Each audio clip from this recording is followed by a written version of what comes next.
Hi guys, welcome back. Guys, meron tayong gagawin ngayon na Canon MG2570 siya. So ito guys na printer nito is yung problem niya. Nagpapa-reset na siya guys. Ito. So 7 blink to bago siya mag-stop yung ano niya. Yun, nag-pause siya. 1, 2, 3, 4, 5, 6, 7, tapos pause. Ayun. Pag 7 na ganun guys, ibig sabihin nagpapa-reset na yung EEPROM niya. So ngayon, yung solusyon lang dito guys, kasi walang ano to walang software to na pwedeng i-hack natin to. So gagamit tayo dito guys ng IC. Dito guys, yung IC niya, ito yung para sa 2570. So yung IC niya guys, magpapalit tayo. Okay guys, pakita ko sa inyo kung paano. Guys, itong IC na ito, ma-order nyo naman sa online to. Check natin kung mag-work itong gagawin natin. Sana naman mag-work siya. Hello guys, start na natin siya na baklasin. So ito, meron siyang screw rito, pati dito sa likod guys. Tapos pag babaklasin nyo to, ganito, flip nyo sa itaas. Tapos dito, yun, ayun guys, ito converted na. So inayos na rin natin yung pagka-convert nito kasi binili lang ata nila ito, naka-convert na. So pangit yung pagka-convert nya. So ngayon itataas nyo to.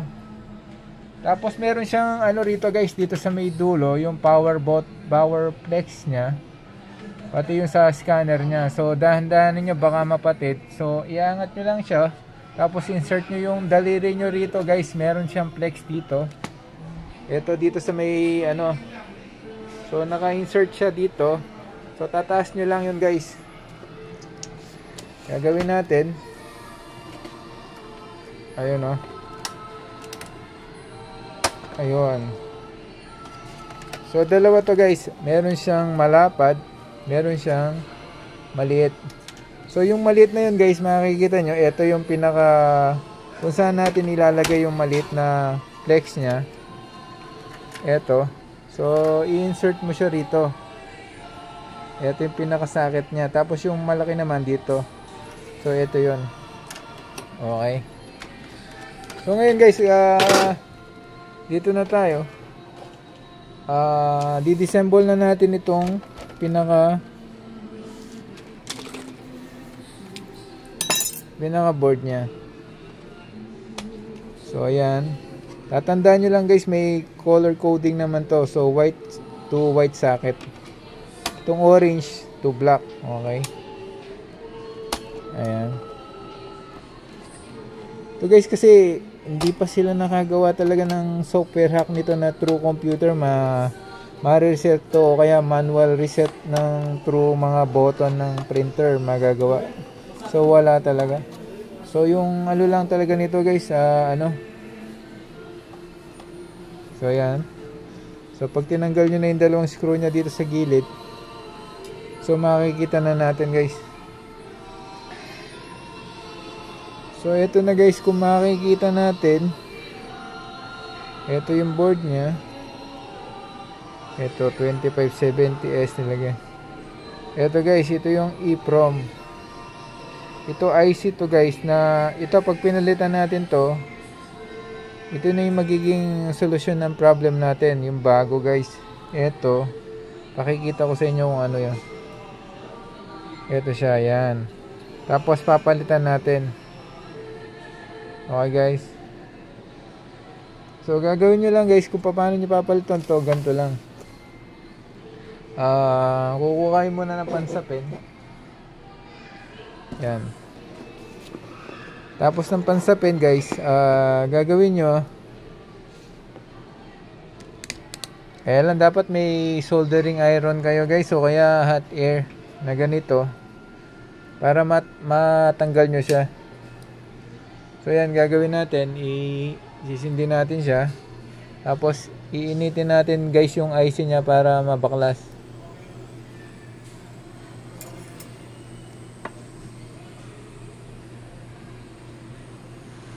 So ayan to.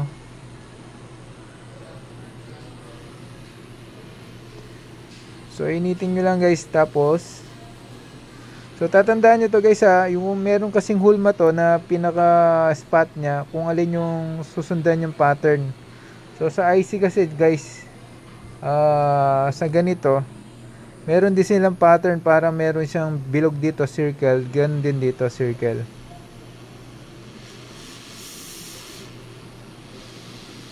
So yung paa niya, yun ang initin nyo guys, yun oh.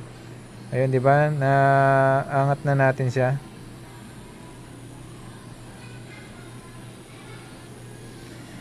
Ito guys, tapos guys, papalitan na natin to. Ito yung papalit natin.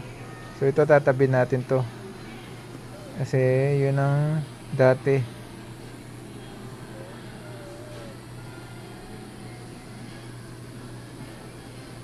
So dandanin nyo lang guys. Yan.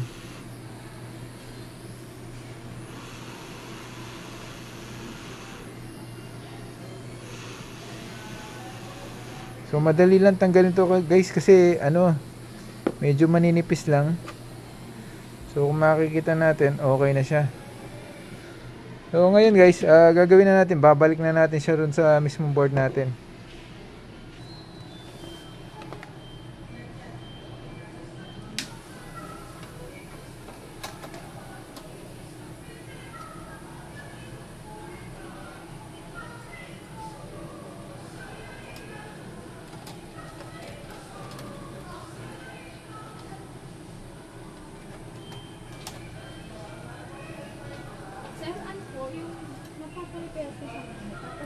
Check ko muna sana kung ano yung...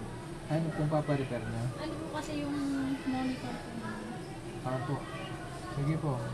Masasend ka, sa baba po yung gusto na silver. Ayun guys, pasensya na, meron nag-inquire kanina regarding sa CCTV nila na sira daw. So ito na, nabalik na natin siya. So dito na tayo. Oh. Ito guys, malapit na siya. So ito na lang. Ayan. So tapos lalagay na natin yung pinaka top cover niya.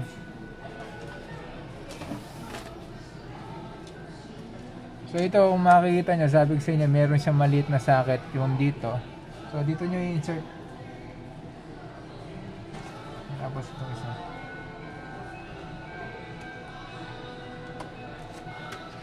Ayan.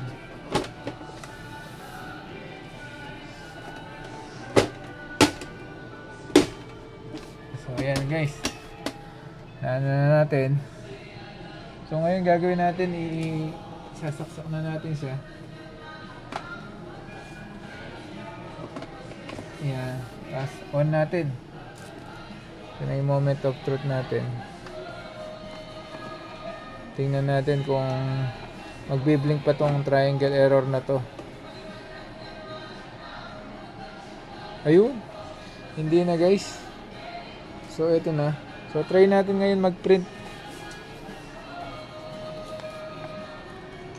So mag-insert tayo ng papel. So test print tayo guys. Ito usually marami na akong vlog dito kung paano test print to. Through button, stop button na to, long press nyo siya. Tapos magbiblink yung triangle na isa, i-release nyo nun. Yun. Check natin.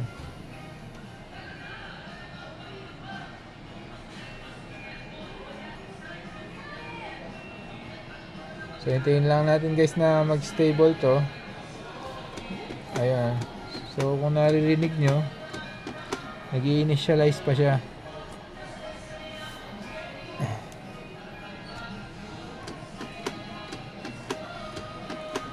Ayun guys,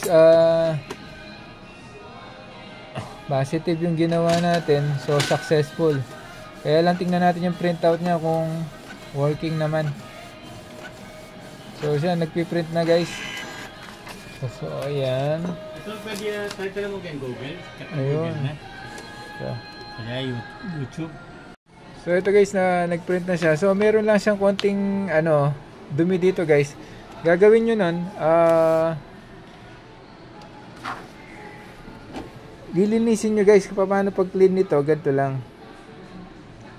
long press nyo to, magbilang kayong 2, 2, release. Tapos maglilinis na siya nung guys. Okay guys, hanggang dito na lang yung vlog natin. Sana natutunan nyo kung paano i-reset to guys. Kaya lang nga, through doon sa mismong board, doon natin doon yung pag-aayos nito. Pero kasi ito talaga guys, minsan yung paggawa ng mga Canon, disposable yung mga gantong printer eh. Pero usually, syempre alam mo naman mga Pilipino tayo, talagang gagawa tayo ng paraan para mapagana pa rin natin to. Okay guys, thank you so much sa panonood nyo. God bless and see you once again. Bye!